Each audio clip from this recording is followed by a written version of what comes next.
आज की वीडियो में भाई अभी हम हैं कॉलेज में। और कॉलेज में आज हम मिले दो नए लोगों से जो बिल्कुल अभी जस्ट कनाडा लैंड हुए हैं। इनका नाम है अनिकेत सॉरी।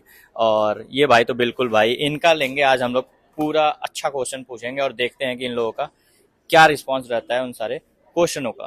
तो फिर हम करते हैं शुरू। ये है अपना स्टारबक्स और ये है अपनी ई बिल्डिंग अलगलकुन की। और यहाँ पे हम करेंगे वीडियो शूट।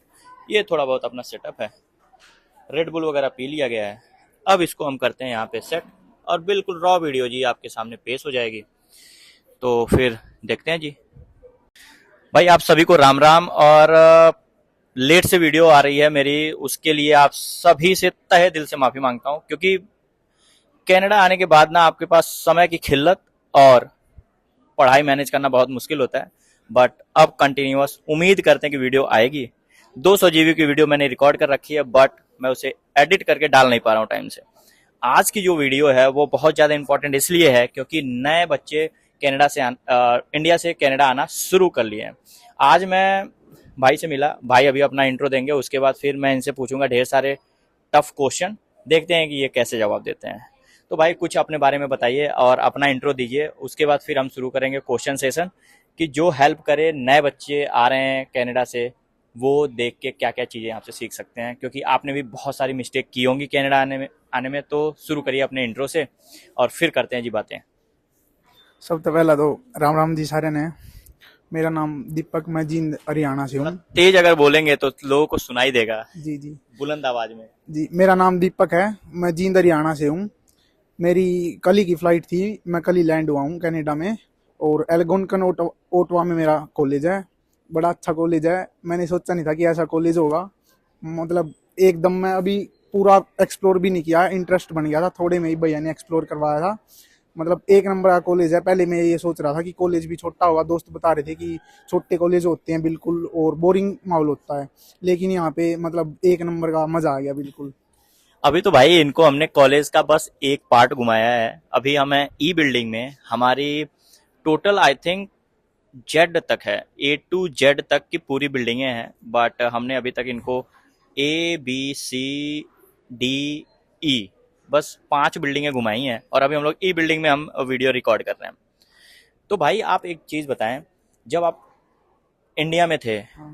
तो आपने क्या सोचा था कि कनाडा कैसा होगा, और बस। अभी कनाडा में आप हैं तो हाँ। क्या डिफरेंस लग रहा है कनाडा और इंडिया में? बस यही सोचा था कि छोटा सा कॉलेज होगा, क्लास लगाएंगे, घर पे चले जाएंगे, घर पे अगर काम मिल गया तो शिफ्ट पे चले जाएंगे। लेकिन यहाँ से जाने का मन नहीं करता कॉलेज से। मतलब आपको लग रहा है कि हाँ, मतलब जितना सोचे थे उससे बेहतर है हाँ, कनाडा। उससे बहुत ज़्यादा बेहतर है। और एक हमारे यहाँ पे जो साथ में फ्रेंड है उनका बहुत अच्छा होना ज़रूरी है। हमको साथ में जो आप भैया मिले हैं, ये अनिकेत भाई मिले हैं, तो मतलब फ्रेंड बहुत अच्छे मिले हैं, ये भी ज़रूरी है हमें। अनिकेत तो भाई मेरे को ऐसे मैं वीडियो डाला था शायद इंस्टा पे, अनिकेत इंस्टा पे मिले थे। इंस्टा पे भाई ने मैसेज किया और कनेक्शन बनना शुरू हो गया। हाँ तो भाई मैंने जब जब हम दोनों बात कर रहे थे तो आप बता रहे थे कि आपको अपने कोर्स के बारे में नहीं पता था, हाँ आप और एजेंट ने आपको कुछ बताया नहीं था। हाँ हाँ तो उसके बारे में थोड़ा आप कुछ बताइए ना। हाँ। एजेंट ने कोर्स के बारे में बिल्कुल क्लैरिफिकेशन नहीं किया था कि कोर्स में ये चीज़ है, ये चीज़ नहीं है। तो वो मुझे यहाँ के पता चला है, कुछ तो आपसे कुछ भैया से।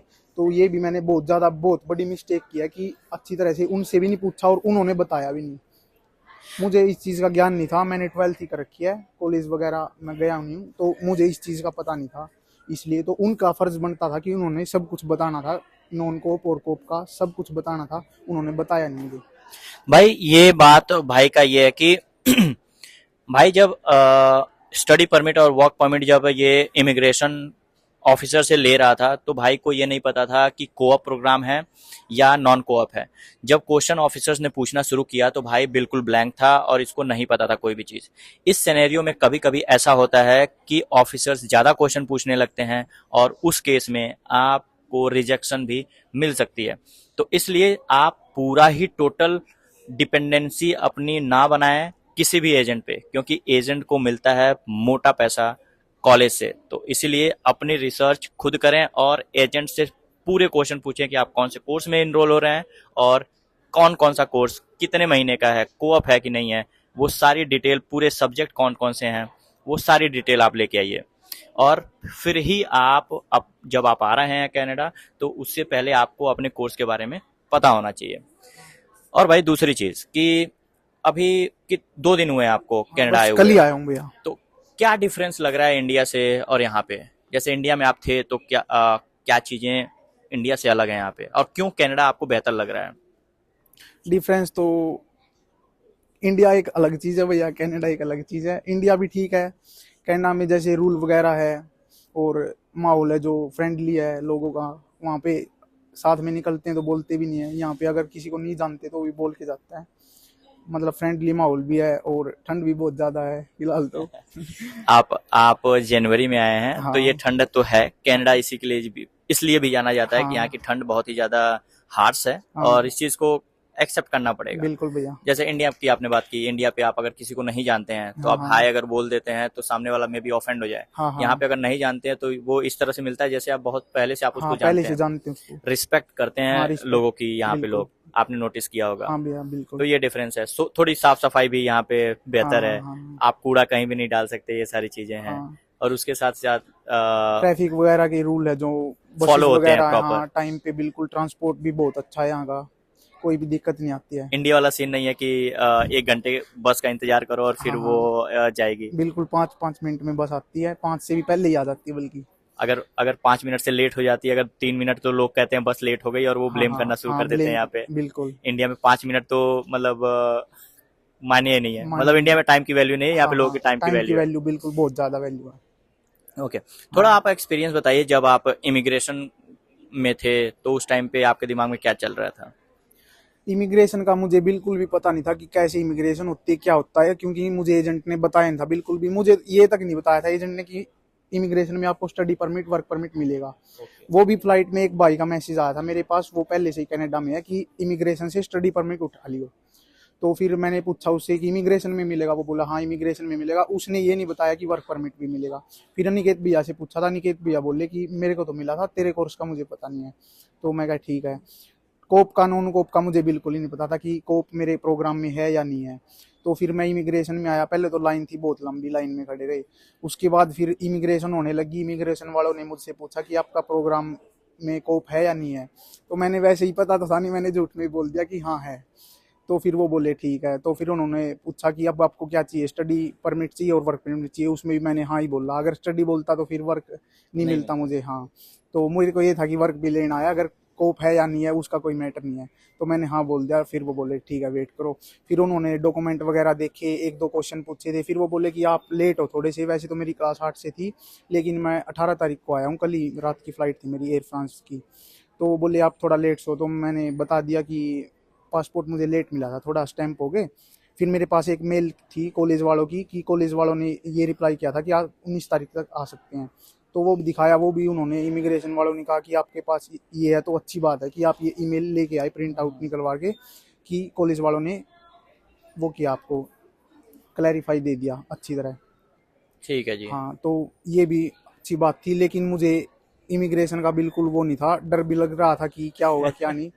हाँ तो डर सभी को होता है, मेरे को भी डर था कि भाई क्या पूछेंगे वो, और मुझे हाँ नहीं पता था। सेम टू, जैसे आपने बताया कि मेरे आपके एजेंट ने नहीं बताया था, तो हाँ मेरे एजेंट ने भी नहीं बताया था। मैं हाँ पंजाब में अपना फाइल लगवाया था, मैं पंजाब में ही था 5 सालों से। हाँ हाँ तो मैं सारे पंजाबियों के बीच में ही रहता था, और उन लोगों के इन्फ्लुएंस से ही मैं कनाडा आ गया। मुझे कनाडा के बारे में उतना नॉलेज नहीं था, बट मेरे सारे जो दोस्त हैं वो हम्म, पंजाबी हैं, तो मुझे सारी चीजें पता थी। बट एजेंट के थ्रू मुझे कुछ भी नहीं पता चला। हम्म। तो ये सारा सीन था। और फ्लाइट का एक्सपीरियंस थोड़ा बताइए कि उसमें क्या नए बच्चों को ध्यान रखना चाहिए, और क्या चीजें आपने ध्यान नहीं रखी और क्या चीजें आपने ध्यान रखी, और कैसी रही जर्नी आपकी? फ्लाइट का एक्सपीरियंस तो बस ठीक ही था, खाना तो बिल्कुल ठीक नहीं था। हाँ कनेक्टिंग फ्लाइट थी मेरी दिल्ली से पेरिस की, और पेरिस से ओटावा की। बीच में मेरा 5-6 घंटे का स्टे था पेरिस में। तो खाना तो ठीक ही था, नॉर्मल। बस आराम करो। मैं यही कहूँगा कि आराम करना बहुत ज़रूरी है। मेरे पैरों में भी सूजन हो गई थी, मैंने आराम नहीं किया। एयरपोर्ट पे भी घूमना ज़्यादा पड़ता है और इमिग्रेशन में भी टाइम लगता है, तो आराम करना चाहिए। आराम करेंगे तो हमारे दिक्कत नहीं होगी। तो ये दिक्कत होगी। पेरिस में जो स्टे था, तो उसमें हाँ कोई अलग से अराइवल वीजा या कुछ लेना पड़ा था, या बिना कुछ किए ही सब कुछ, कोई पेपर नहीं, वगैरह एक्स्ट्रा वीज़ा लेना तो पड़ता नहीं है? लिया था, लेकिन मैं एक बात बताऊंगा। मैं जैसे वो स्क्रीन थी कि M31 पे आपकी बोर्डिंग होगी। मैं M31 पे जाते ही ये दिल्ली से गया था पेरिस के लिए, तो मैं वहाँ पे बैठ गया था M31 पे, और बोर्डिंग हुई है M46 से, लेकिन वहाँ पे स्क्रीन पे M31 था।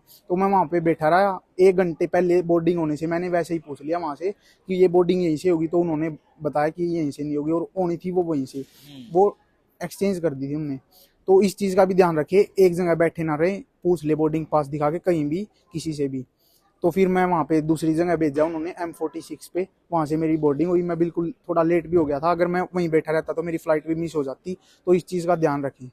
ओके, हाँ ये बात आप सही कह रहे हैं, क्योंकि कभी कभी वो प्लेटफॉर्म चेंज कर देते हैं, हाँ बोर्डिंग का कहीं और होती है वो। क्योंकि मैं दुबई से जब मैं इंडिया आ रहा था एक बार, हाँ हाँ तो उन्होंने एन मोमेंट पे, मतलब आधे घंटे पहले उन्होंने बोला कि हाँ यहाँ से नहीं, अब यहाँ से होगी। तो हाँ वो बहुत ज़्यादा दिक्कत आती है अगर आप सही जगह पे नहीं है तो, क्योंकि हाँ एयरपोर्ट बहुत बड़ा होता है भाई, किलोमीटर हाँ में होता है, और आप एक जगह से दूसरी जगह जाने में बहुत टाइम लगता है, करीब करीब 15-20 मिनट तो आपको लग ही जाता है। तो इस चीज़ का भी श्योर करें कि भाई पूछते रहें, किसी से भी आप पूछोगे, वहाँ पे जितने भी स्टाफ होते हैं ना, सभी को पता होता है कि चीज़ें क्या चल रही हैं। तो आप पूछ लेंगे तो आपका टाइम भी बच जाएगा और थोड़ा आप स्ट्रेस फ्री रहेंगे। हाँ। तो पेरिस वाला एयरपोर्ट भी बहुत बड़ा था, मतलब अच्छा एयरपोर्ट था पेरिस का। हम्म। आपकी फ्रांस की फ्लाइट की टिकट कितनी थी, मतलब पूरा, मतलब दो आपने चेंज किया या एक ही चेंज? एक चेंज की बीच में, हाँ। ओके, तो दिल्ली उसके से लिए पेरिस। अराइवल वीजा लगा था नहीं, या कुछ नहीं? वीज़ा कुछ नहीं ओके, था मेरा। फ्रांस से हाँ होते हुए भी जो फ्लाइटें आ रही हैं उसमें कोई हाँ, वीजा नहीं कोई लगता वीज़ा है, नहीं लगता। डायरेक्ट एक टिकट कराओ। और वो कितने की हाँ, फ्लाइट टिकट थी आपकी? मेरी 1.5 लाख रुपए की थी। 1.5 लाख की? और कितने दिन पहले आपने बुक कराया था? मैंने एक दिन पहले। अच्छा, एक दिन पहले हाँ, कराने पे भी 1.5 लाख में डेढ़ मिल लाख की जाती मिल है? गई थी, हाँ। यार मैंने कराया था करीब 15-20 दिन पहले, तो मेरे को पड़ी थी 1,28,000 की। मेरी इथोपिया थी, अच्छा। वो इथोपिया से फिर यहाँ आती। हाँ, और मेरे को फ्लाइट में एक चीज़ और बात नहीं पता लगी है, वो बता रहे थे कि पहले टोरंटो आना पड़ता था ओटावा के लिए, सीधी इंटरनेशनल बाहर से ओटावा में एयरपोर्ट में मतलब फ्लाइट नहीं आती थी। पहले टोरंटो या वैंकूवर जाना पड़ता था, फिर वहां से कनेक्टिंग फ्लाइट होती थी ओटावा की। अब सिर्फ एयर फ्रांस ऐसी फ्लाइट है जिन्होंने ये स्टार्ट किया कि पेरिस से सीधा ओटावा लैंड ओके, होती है वो। Direct Ottawa. हाँ, पहले टोरंटो नहीं नहीं जाना पड़ेगा नहीं और नहीं डायरेक्ट जाना। ओटावा वाले इंटरनेशनल एयरपोर्ट पे आ हाँ जाएगी। हाँ, सिर्फ एयर ये फ्रांस। बढ़िया भाई, ओटावा वाले बंदों के लिए कि हाँ, डायरेक्ट आप इंडिया से कौन सी फ्लाइट लिए थे कि एयर एयर फ्रांस थी इंडिया से भी। एयर फ्रांस, और हाँ, फिर एयर पेरिस तक, फ्रांस से ही हाँ। आप डायरेक्ट ओटावा हो जाओगे। या ये बढ़िया चीज़ है यार, अगर 1-2 महीने अगर हम लोग फ्लाइट कर लेते हैं हाँ तो आई थिंक हमारी टिकट भी थोड़ी सस्ती हो जाएगी, हाँ, ऐसा है। बिल्कुल सस्ती हो जाएगी फिर तो। और क्या आप बताना चाहेंगे जो नए बच्चे आ रहे हैं अपने एक्सपीरियंस से, क्योंकि आप बिल्कुल फ्रेश न्यू आए हैं कनाडा में, तो हाँ आपके पास इंडिया का एक्सपीरियंस है हाँ, और कनाडा का भी एक्सपीरियंस है। तो मैं बस यही कहूँगा कि किसी पे भी डिपेंड ना रहें। जैसे रूम वगैरह अकोमोडेशन वगैरह वो भी छानबीन करते रहें उनकी भी। और ये जैसे मार्केट प्लेस हो गया, रूम वगैरह उन पे भी देखते रहें। कॉलेज के बारे में भी अच्छी तरह, कॉलेज गवर्नमेंट है या प्राइवेट है, वर्क परमिट मिलता या नहीं मिलता। कई कॉलेज जैसे ऐसे है कि उनमें वर्क परमिट नहीं मिलता, मैंने सुनने में आई थी।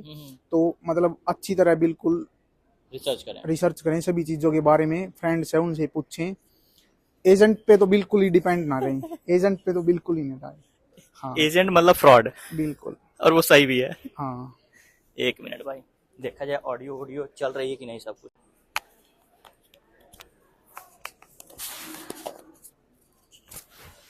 तो भाई एक और क्वेश्चन ये था कि आपने रूम वगैरह कैसे, अकोमोडेशन का क्या आपने व्यवस्था किया था? क्या आप इंडिया से पहले ही खोज के आए थे, या कोई नया बच्चा आ रहा है तो उसे क्या करना चाहिए? रूम मैंने, मेरा फ्रेंड था एक, उनके फ्रेंड अंकित भैया, अनिकेत भैया, ये आए हुए थे। तो हम दोनों साथ में ही आने थे, जो मेरा फ्रेंड था, लेकिन उसका वीज़ा नहीं आया। वो बोल रहा था कि हम साथ में टिकट कराएंगे, तो उसका वीज़ा नहीं आया। तो फिर अनिकेत भैया से बात करवाई उसने कि मेरा फ्रेंड है वहाँ पे। तो अनिकेत भैया ने बता दिया था कि मेरे पास आ जाना, कोई दिक्कत नहीं है, मैं रूम भी अरेंज करवा दूंगा, तब तक अरेंज नहीं हुआ तो आप मेरे पास रह लेना। तो ये भी एक मायने रखता कि हमारे पास अच्छे फ्रेंड है या नहीं है। तो भैया मेरे को इतना जानते भी नहीं थे, कुछ ही दिन पहले बात हुई थी हमारी फ़ोन पे, तो फिर भी बहुत हेल्प की। ये भी बहुत अच्छी बात है मेरे लिए। वैसे मैं यही बोलूँगा कि पहले जैसे फिर फेसबुक पे मार्केट प्लेस है, उस पर मैंने बिल्कुल भी ट्राई नहीं किया। तो फेसबुक मार्केट प्लेस पे ट्राई करो, और भी ऐप मिल जाएंगी आपको, उन पे ट्राई करो पहले। रूम वगैरह मिल जाते, कोई दिक्कत नहीं। भाई जैसे भाई ने मेंशन किया कि अनिकेत ने यहाँ तक बोला कि भाई अगर कोई भी नहीं होगा तो आप हमारे पास आके रह लेना, हाँ कनाडा में अगर कोई इतना अगर बोल रहा है ना, तो आप ये मान लीजिए कि भाई वो आपका सबसे अच्छा दोस्त है। कनाडा में मैंने देखा है कि भाई कोई हेल्प नहीं करता, हाँ। लिटरली कोई नहीं हेल्प करता। मैं टोरंटो उतरा था और मेरा दोस्त दीपा उसका नाम है, और मैं उसका लाइफ टाइम कर्जदार हूँ इस चीज़ का कि भाई मेरे को एक दिन की भी दिक्कत नहीं हुई, किसी भी चीज़ की मुझे फील ही नहीं हुआ कि मैं कनाडा आया हूँ। टोरंटो एयरपोर्ट से वो मेरे को पिक किया, घर ले गया बढ़िया से। उसके भैया भाभी और वो मेरी इस तरह से खातिरदारी किए जैसे मैं भाई उनका छोटा भाई हूँ। तो अगर आपको कोई ऐसा बोल रहा है कि भाई आप एक दिन हमारे घर रह लेना, मतलब वो आपका भगवान है उस दिन। क्योंकि कनाडा में लोगों के पास कोई पूछने वाला नहीं भाई। अगर आपके पास दो रोटी नहीं है, आप कहीं कोई देने वाला नहीं है।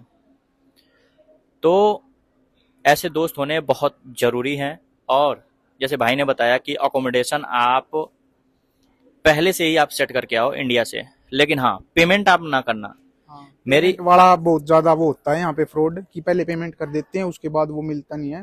तो पेमेंट पहले बिल्कुल भी ना करो, ये बोलो कि पेमेंट वहां के देंगे। मेरा एक इंसिडेंट ये हुआ कि एक लड़की थी, वो गुजरात से आई, और उसका ऐसा था कि जो मकान मालिक था उसने करीब $2400 जो है वो पहले ही ले लिया था इंडिया से ही। और वो बेचारी 800 पर मंथ दे रही थी रूम का।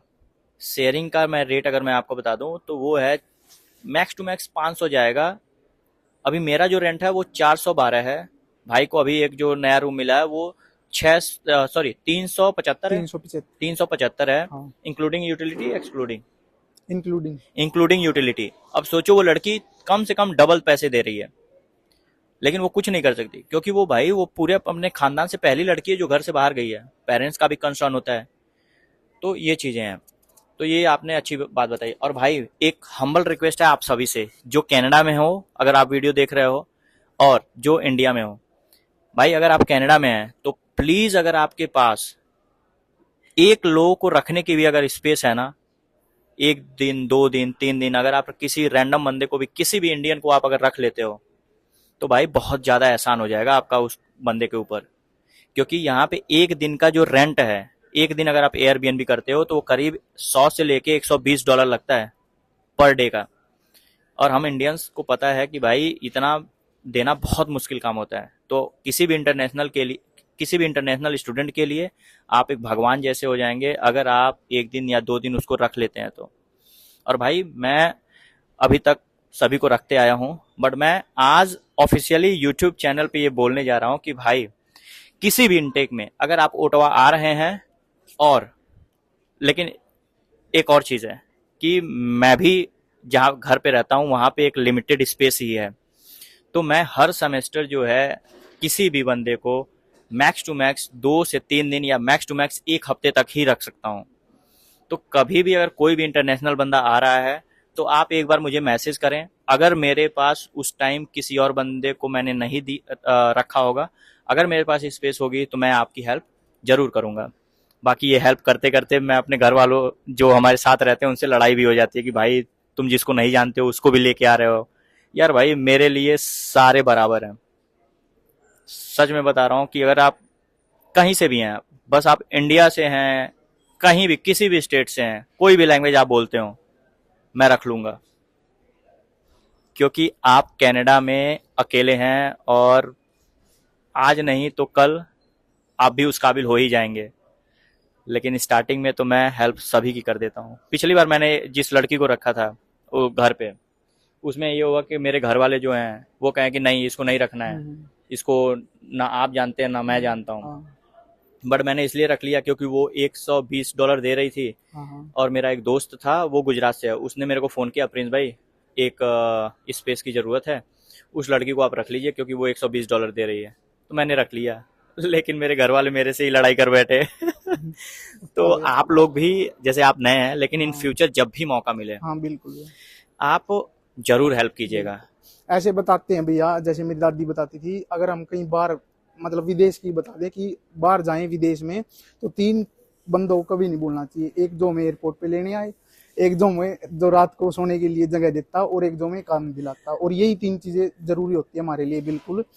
तो जैसे अनिकेत भैया ने मेरी बहुत ज्यादा हेल्प की, एयरपोर्ट पे भी लेने आ रहे थे, फिर मैंने मना कर दिया कि क्यों तंग हो, मैं टैक्सी करके आ जाऊंगा। फिर भी आधे रास्ते आ गए थे, मैं घर पे चला गया था और ये वहीं पे भटकते रह गए थे, फिर बाद में मिले थे हम। तो एयरपोर्ट से भी हेल्प की भैया ने, कनेक्टिंग रहे, हम व्हाट्सएप पे बताते रहे कि यहाँ से ये करना, यहाँ से ये करना, बहुत ज़्यादा हेल्प की। और घर पे भी रख लिया था। और जैसे हमें पता है बाहर कोई किसी की कुछ नहीं टेंशन लेता, तो भैया आज मेरे साथ कॉलेज भी आए मेरा काम करवाने, बिल्कुल साथ में अपना काम छोड़ के। तो ये भी मेरे लिए बहुत ज़्यादा अच्छी बात है। आप मिल गए यहाँ पे, आपने बहुत ज़्यादा हेल्प की मेरी। भाई अच्छी बात यह है कि बंदा अप्रिशिएट कर रहा है उन लोगों की जिसने हेल्प की है इसकी। और लिटरली कनाडा में कोई भी आपके साथ जाके आपका डॉक्यूमेंटेशन नहीं कराता, नहीं करवाता, कोई भी नहीं करवाता। मैंने कोई नहीं कराता पहली भाई, बार देखा कोई भैया नहीं कराता। बिल्कुल सुबह और बोले कि चलें, कोई बात नहीं और कॉलेज में। ये अच्छी बात जानते हैं, ये हम इंडियंस अपने खानदान अपने घर वालों से सीख के आते हैं, अपनी माँ बाप की परवरिश का ये नतीजा है कि हमने हेल्प करना सीखा है। कनाडा में लोग अपनी माँ बाप की हेल्प नहीं करते भाई। यहाँ पे रिटायरमेंट होम आपने देखे होंगे, हाँ भैया देखिए। जब आपके माँ बाप या वो हो जाते हैं तो ये हाँ लोग रिटायरमेंट होम में अलग, रख देते हैं। हाँ अलग रखते तो हैं। भाई जो हमारे संस्कार हैं वो भूलने नहीं है, जैसे भाई अभी तक नहीं भूला है। तो ये सारी चीजें कैरी ऑन होती जाती हाँ हैं। आपने बिल्कुल। सीखा, आपकी दादी ने आपको बताया, हाँ आप बिल्कुल मुझे भैया। बता रहे हो, हाँ अपने बच्चों को बता रहे हो। तो भाई ये सारी चीजें हमें नहीं छोड़नी है। ठीक है, कनाडा आने के बाद कुछ लोगों का एरोगेंट नेचर या एटीट्यूड आ जाता है, लेकिन हम उस हिस्से से बाहर हैं। बिल्कुल भैया। और क्या आप बताएंगे कुछ कुछ बस प्रो यही टिप? बताएंगे कि हेल्प करेंगे तो हमें हेल्प मिलेगी, हेल्प करते रहो। हमारा कुछ जाता नहीं, अगले वाले का भला हो जाता सामने वाले का। तो हेल्प करनी एक बहुत बड़ी बात भी है और अच्छी बात भी है। तो ओके। हेल्प करते रहे। अब जैसे अनिकेत भैया ने मेरी हेल्प की है, मैं भी आगे किसी करूंगा, अनिकेत भैया को भी कभी जरूरत पड़ेगी मेरी और किसी की भी, तो उनको भी हेल्प मिलेगी। तो हेल्प करते रहे बहुत। घर की याद आती है? घर की कल ही आए, अभी तो बिजी सा शेड्यूल चल रहा है, कॉलेज में आ गए, अब 2-3 दिन क्लास नहीं है, तो शायद थोड़ी याद आए। ठीक है जी। तो आज मैं आपसे ना आज बस इतने ही क्वेश्चन पूछूंगा, नहीं तो वीडियो हो जाएगी लंबी। हाँ बाकी इन भाई को हम दोबारा ले आएंगे 1 महीने या 2 महीने के बाद, फिर इनका देखते हैं कि रिव्यू क्या रहता है। या 6 महीने के बाद, हाँ, एक एक सेमेस्टर दो महीने खत्म या हो, 6 महीने के बाद 6 महीने के बाद दोबारा से इनका एक्सपीरियंस शेयर किया जाएगा। क्योंकि हाँ ये एक्सपीरियंस रियल होते हैं, जो बच्चे आ रहे हैं इसको आप कहीं भी इंटरनेट पे खोज नहीं सकते। जो इनकी दिल की फीलिंग है वो आप नहीं समझ सकते। जितना भी रिसर्च कर लीजिए, जितना भी आप एआई चैट जीपीटी कर लीजिए, ये experience GTP chat GPT. GPT और एआई नहीं बता सकते। इसीलिए ह्यूमन अभी भी एआई से आगे हैं। चलो भाई, राम राम। राम राम जी सारे।